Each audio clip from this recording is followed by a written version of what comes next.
काफी अरसे के बाद आपसे मुलाकात हो रही है और बात करने को बहुत कुछ है। खेल के मैदान से खासकर क्रिकेट में बहुत कुछ हो गया।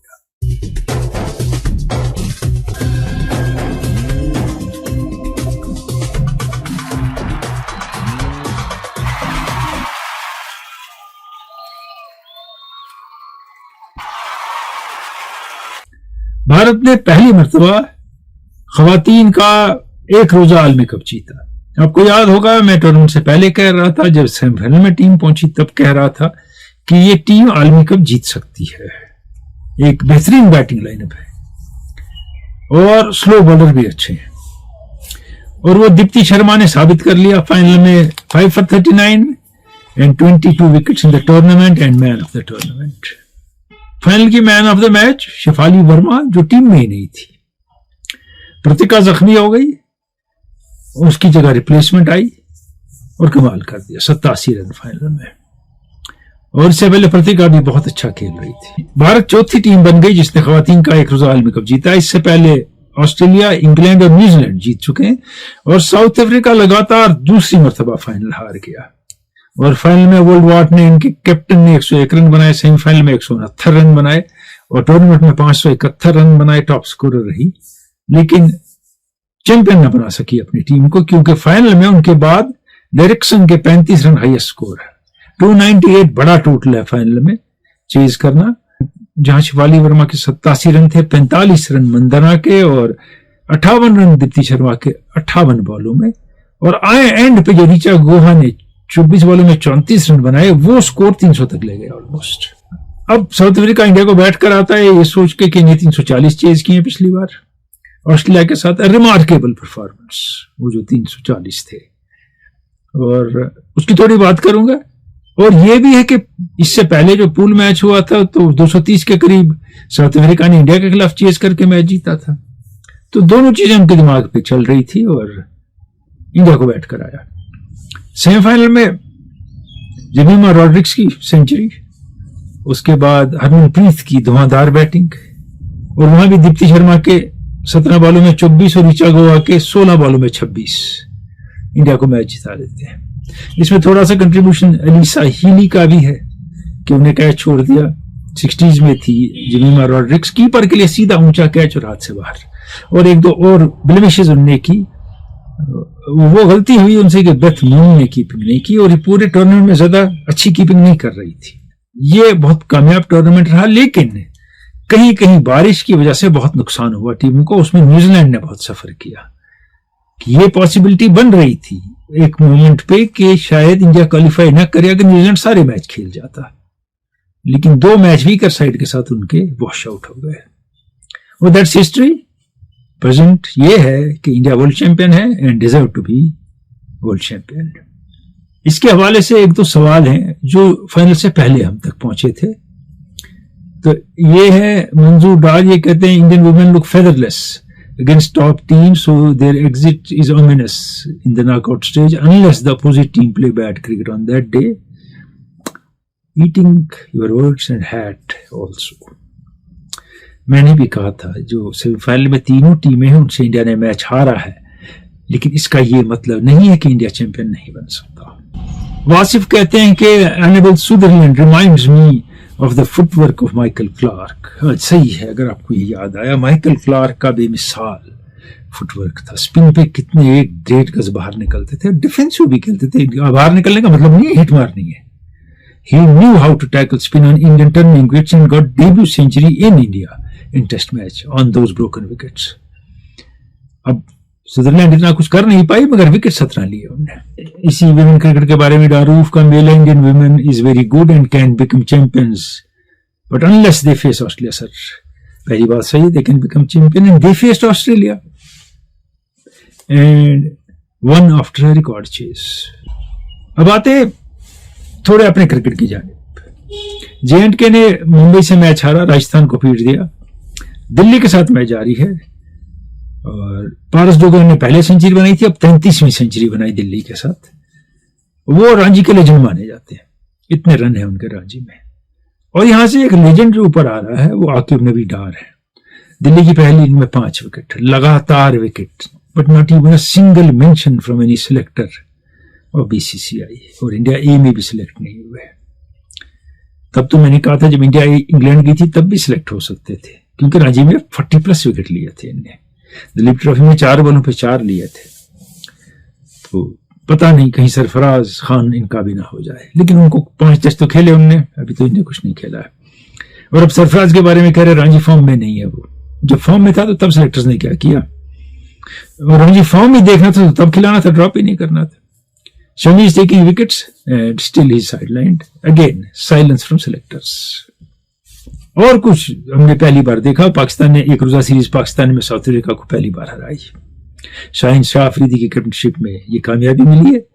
इसमें पैची रही दोनों टीमों की परफॉर्मेंस, कोई बड़े स्कोर नहीं हुए, लेकिन एन मौके पे पाकिस्तान बाजी मार गया और 2-1 से सीरीज जीत गया।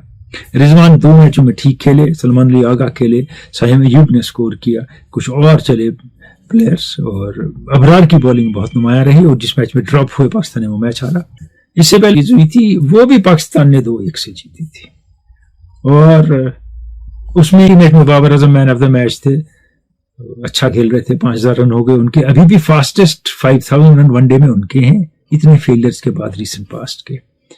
बाकी मैचों में फिर कहीं एलबीडब्ल्यू और कहीं वही बात है कि गलती को दोहराना, तो सीरियस प्रॉब्लम्स हो रही हैं उनको। अब लास्ट मैच में कुछ आ रहे थे फॉर्म में नजर, तो 27 पे रन आउट हो गए। Again see that run out, he did not dive, he was casual, bat यूं सरकाया। He should have dived, if he is desperate to save his wicket he has to do everything which doesn't look ominous at present. He is not desperate. दूसरी बात है, अमर सोहेल ने कहा इनके पांव की पोजीशन देखिए आप, यही आ रही है एलबीडब्ल्यू के लिए, ये सुधार क्यों नहीं रहे? हैरानी की बात है। बड़ा प्लेयर है, वो खुद भी जानते होंगे।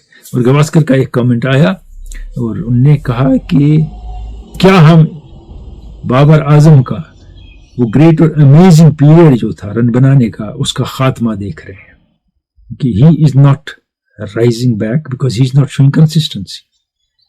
अभी उनने दोनों T20 और वनडे खेल के अगर उनने 5 या 6 इनिंग खेली है, एक में 41 है, एक में 61 है।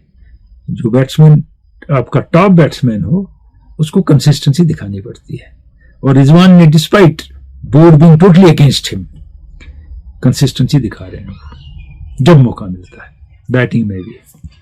लोगों ने कहा साउथ अफ्रीका की सेकंड स्ट्रिंग टीम थी जी, ऐसा ही होता है। अब इंडिया आ रही है, साउथ अफ्रीका की टीम यहाँ है, वो अफोर्ड नहीं कर सकते थे इन प्लेयरों को इंजर्ड करना पाकिस्तान में वाइड बॉल क्रिकेट में, क्योंकि अभी ये wide ball cricket secondary and tertiary है कंपेयर टू टेस्ट क्रिकेट। एक मामला ये था सीरियस। दूसरा मामला इसमें ये भी था कि सारी दुनिया जो है टीम बदल रही है। इंडिया ने जो सीरीज हारी ऑस्ट्रेलिया में वनडे, और जो T20 जीती, ऑस्ट्रेलियन टीम देख लीजिए आप, 5 प्लेयर पुराने, 6 नए हैं।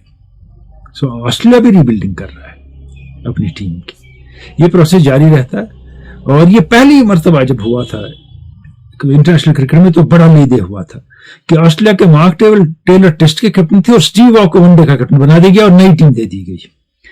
तो लोगों ने कहा ये तो बिल्कुल गलत है, वो तो बड़े प्लेयर हैं, वो टेस्ट खेल रहे हैं। तो ऑस्ट्रेलिया ने शुरुआत की थी 2 different teams for different formats. Now you have 3 different teams and even 3 captains for 3 different formats. ये चलन है गेम का आज। इंडिया की जो सीरीज विन हुई T20 की, उसमें आखिरी मैच में भी बारिश हुई, उससे पहले एक में भी हुई, और आखिरी में तिलक वर्मा ड्रॉप हो गए। लगातार स्कोर कर रहे हैं, 2 मैच में स्कोर नहीं किया, ड्रॉप हो गए। तो गंभीर जो है प्लेयरों को कांटों पे रख रहे हैं। और आप इससे पहले सीरीज देख लीजिए वनडे, राहुल अक्षर पटेल के बाद बैटिंग करने आ रहे हैं, कंप्लीटली मिसफिट जगह आ रहे हैं, कुछ अजीब से चेंज हो रहे हैं, कुछ को ड्रॉप करना नहीं मान रहे हैं, वो कुछ को अपनी पोजीशन नहीं दे रहे हैं खेलने को, कुछ को बॉलिंग का मामला ये है कि वो इतने लेट बॉलिंग कर रहे हैं आ रहे हैं जब उनका कोई असर नहीं होगा। ये जो अनसर्टेनिटी पाकिस्तान क्रिकेट में है, कहीं पहले 11 में गंभीर तो नहीं पैदा कर रहे हैं इंडियन टीम में। कुछ मेल है, और उसके बाद 21 से एशेज है, उससे पहले बात करेंगे, लेकिन जो टीमें हैं उनकी थोड़ी सी बात करेंगे एशेज के लिए। ये हमारा अगला सवाल मोहम्मद रमजान डार मुगलपुरा कुपवारा से, कि रमीज राजा के जाने के बाद हमें दिखता नहीं है पाकिस्तान टीम में यूनिटी है और कंसिस्टेंसी है। सही कह रहे हैं आप कि अगर लगातार खतरे में रहे प्लेयर, कैप्टन में आज हूं कल हूं नहीं होगा, तो मैदान में परफॉर्मेंस अच्छी नहीं होगी। मंजूर डार हैं, ये कहते हैं कि what I am sniffing is that Indian cricket is lowering its standard.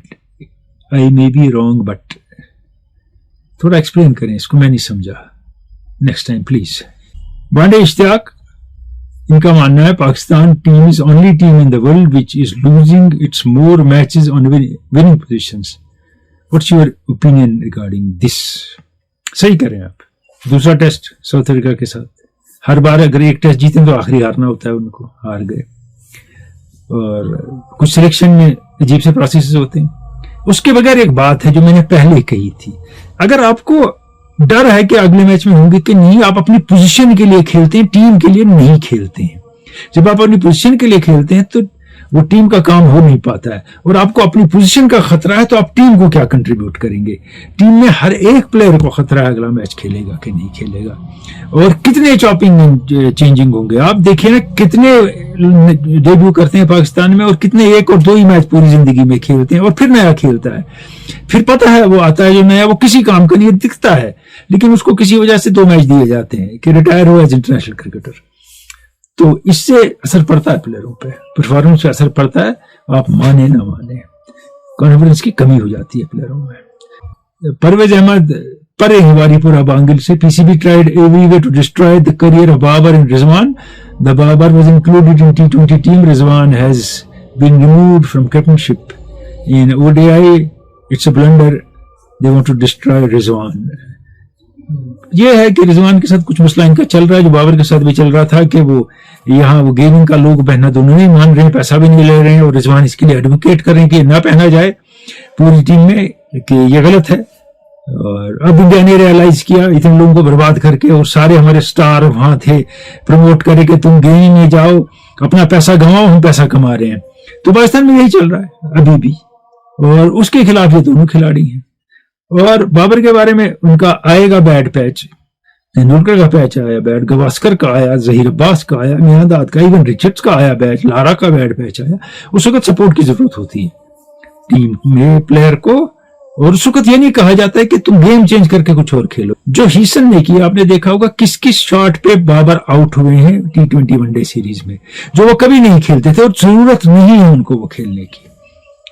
वो एक बाइंडिंग फोर्स है टीम का, जिसके इर्द गिर्द रन बनेंगे। वो 100 के स्ट्राइक रेट से वनडे में बनाएगा, 120 के, 170 वाले लोग हैं, वो अलग है, लेकिन ये वहां समझते नहीं है, और ये होना नहीं है कभी।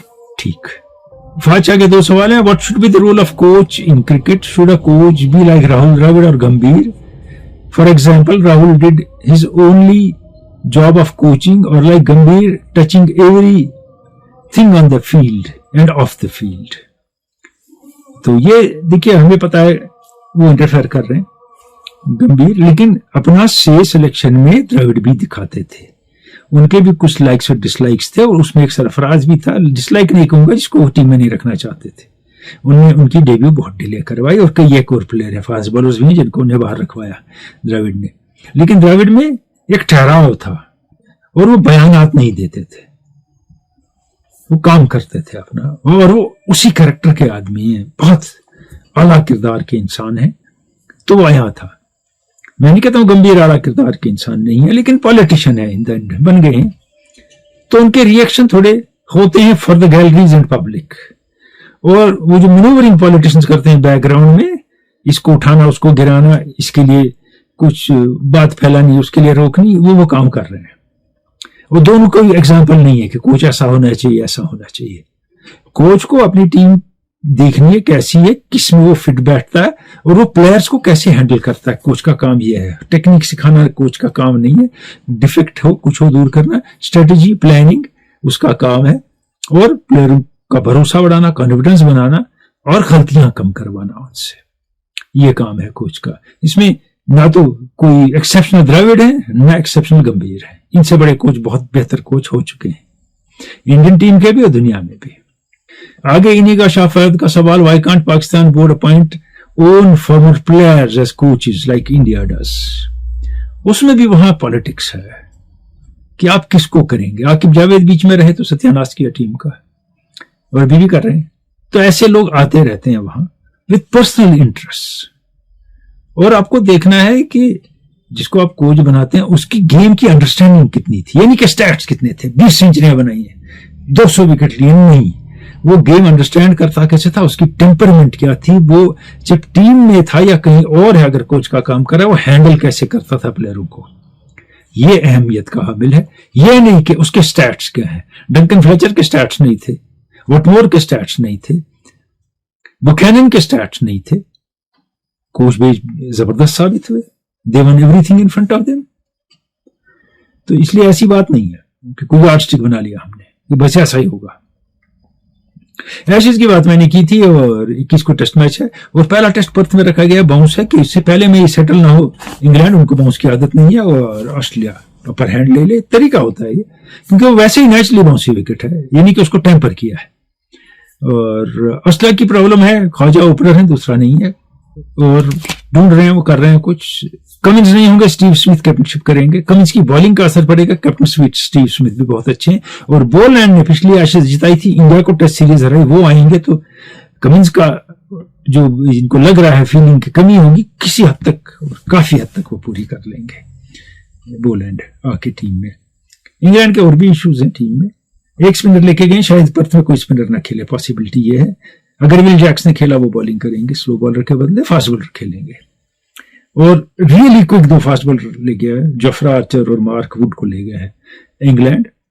और बैटिंग जो है मिडिल ऑर्डर फ्रेजाइल है इंग्लैंड का, लेकिन लंबा है, क्योंकि जेम्स स्मिथ अच्छी बैटिंग करते हैं, स्टोक्स ऑलराउंडर खेलते हैं, कई एक ऑलराउंडर, एटकिंसन बैटिंग अच्छी करते हैं, बेथल अगर खेल गए, चले तो नहीं है अभी तक टेस्ट में, तो ऑलराउंडर है। तो बाद में बात होगी इनकी 21 से पहले, pros and cons of the test match जो आने वाला होगा। हाँ, ईपीएल जोरों पे जारी है, आर्सेनल ने 6 पॉइंट की लीड रखी है अभी तक मैनचेस्टर सिटी पे, और पिछले मर्तबा का चैंपियन लिवरपूल 8वें नंबर पे पहुंच गया, उनका सडन फॉल हुआ है फॉर्म का। चैंपियंस लीग में वो रियल मैड्रिड को हराते हैं, और उसके 4 दिन बाद 3 गोल से सिटी से हार जाते हैं, मैनचेस्टर सिटी से। तो उनके कुछ डिफेंस में प्रॉब्लम है, और मिडफील्ड में फील्डिंग का मसला है, मैकलिस्टर के बगैर नहीं चल रहे, और सारे टाइम राइट विंग पे सलाह पे डिपेंडेंट रहते हैं। उन्हें डेयर्स को और नूनेस को जो ट्रांसफर दे दी, उसका असर दिख रहा है। अब आते हैं पिछले केएमएस के सवाल की जानिब। देखिए, सवाल ये है, क्या लिखा है इस पे, New South Wales man have always played a huge part in Australian test team. When was the first time Australian Test match? When was the first time Australian Test match in which there were no New South Wales representations? पहला test match ऐसा कौन था जिसमें new South Wales का एक भी खिलाड़ी नहीं था? अब इसके 2-3 आंसर है। कैसे 2-3 आंसर बनते हैं मैं आपको बताऊंगा। 1951-52 की सीरीज है, मेलबर्न का टेस्ट मैच है, उसमें कोई न्यू साउथ वेल्स का खिलाड़ी नहीं खेलता है। उसमें विक्टोरियन पॉल थॉमस और कॉलिन मैकडोनाल्ड को टीम में लाते हैं कंट्रोवर्शियली, और ये पहला टेस्ट मैच बन जाता है जिसमें किसी भी न्यू साउथ वेल्स के खिलाड़ी ने रिप्रेजेंट नहीं किया ऑस्ट्रेलिया को, या ऑस्ट्रेलिया ने पहला टेस्ट मैच खेला जिसमें कोई न्यू साउथ वेल्स का खिलाड़ी नहीं था। अब आते हैं एशेज की जानिब। पहला एशेज टेस्ट ऐसा हुआ, लोगों ने 72 लिखा है, कुछ लिखा है वॉटसन का, इसका उसका, वो सेकंड टेस्ट था 54-55 की सीरीज में मेलबर्न में, और उसमें पहली मर्तबा एशेज में किसी भी न्यू साउथ वेल्स के खिलाड़ी ने ऑस्ट्रेलिया की टीम में जगह नहीं पाई। कुछ का जवाब यह है कि पहला टेस्ट मैच 1877 में सिर्फ विक्टोरिया की टीम के खिलाड़ी उसमें थे, तो न्यू साउथ वेल्स का कोई खिलाड़ी नहीं था, वही पहला टेस्ट मैच है। डेव ग्रेगरी जो कैप्टन थे फर्स्ट टेस्ट में, वो न्यू साउथ वेल्स के थे। जो टेस्ट क्रिकेट की हिस्ट्री के पहले सेंचुरियन चार्ल्स बैनरमैन, वो थे न्यू साउथ वेल्स के। Ned Gregory New South Wales के थे, और Tom Garrett New South Wales के थे, और Nat Thomson New South Wales के थे पहले टेस्ट में। बाकी खिलाड़ी विक्टोरिया के थे। तो नतीजा ये निकला, एक भी आंसर सही नहीं है। So we have no winners today. लेकिन अब जो सवाल आएगा, ये तस्वीर आप देखेंगे, मैं 3 खिलाड़ी हैं, इनके नाम बताएंगे, वेन्यू बताएंगे आप, और ईयर बताएंगे। ओकेजन नहीं पूछता हूं, venue, year and players in the picture, ये सवाल है क्विज आपका, और कैसर sh@hotmail.com पे जवाब देंगे और कहीं नहीं देंगे आप। जाते जाते जिक्र 2 सीनियर खिलाड़ियों का। तीसरा वनडे जो है 2 हारने के बाद इंडिया ने जीता ऑस्ट्रेलिया से। पहले 2 में कोहली ने 0 बनाया, पहले में कुछ स्कोर नहीं किया रोहित शर्मा ने, दूसरे में 70 ऑड बनाया और तीसरे में सेंचुरी बनाई है। Then old guard took India to victory, resounding victory, और लगा कि दोनों काफी टच में हैं, अच्छा खेल रहे हैं। ऑस्ट्रेलिया में खेला उनने, और दोनों ने ये बात नहीं कही कि हम 27 का आलमी कप नहीं खेलेंगे, जो गंभीर चाहते हैं वो ना खेले। अब आपको लगेगा बॉल अगर कर या गंभीर के कोर्ट में है, नहीं, उन 2 के कोर्ट में भी है, कोहली और रोहित शर्मा के। अगर वो कुछ नहीं खेलते हैं, वो 27 के आलमी कप खेलते हैं सिर्फ, तो फिर उनको 2-3 मैच लगते हैं आलमी कप में हीट अप होने में, तो टीम बाहर हो जाएगी तब, या बुरा हाल हो सकता है। बड़े प्लेयर हैं, अच्छे प्लेयर हैं, फिर उनको कम से कम फर्स्ट क्लास क्रिकेट खेलना चाहिए, सिर्फ IPL नहीं, ताकि उनमें वो क्रिकेट की चाह भी रहे और मैदान में वो नजर आए और उनको फील भी मिले मैदान का। बड़े खिलाड़ी अपनी जगह, लेकिन जब बहुत देर मैदान से बाहर रहते हैं, मैदान में आके एडजस्ट होने में टाइम लगता है। आप कितनी भी प्रैक्टिस कर लें, कितने भी स्टैट्स हों आपके, every inning you start is a new beginning and a new test. दोनों वाइट बॉल के ग्रेट प्लेयर है, मैं वाइट बॉल की बात कर रहा हूं, टेस्ट की नहीं। वो समझते हैं क्या करना है, लेकिन उनकी खामोशी जो है वो प्रेशर बढ़ा रही है गंभीर और सिलेक्टर्स पे। वो शायद चाहते हैं ये दबाव में रहें, देखते हैं इनका क्या फैसला है। लेकिन अगर वो अपनी फिटनेस और फॉर्म दिखाएं, फर्स्ट क्लास क्रिकेट खेलें बाकी जगह खेल के, तो they can not be ignored in 2027 world cup. मिलते रहेंगे, आज इजाजत, खुदा हाफिज।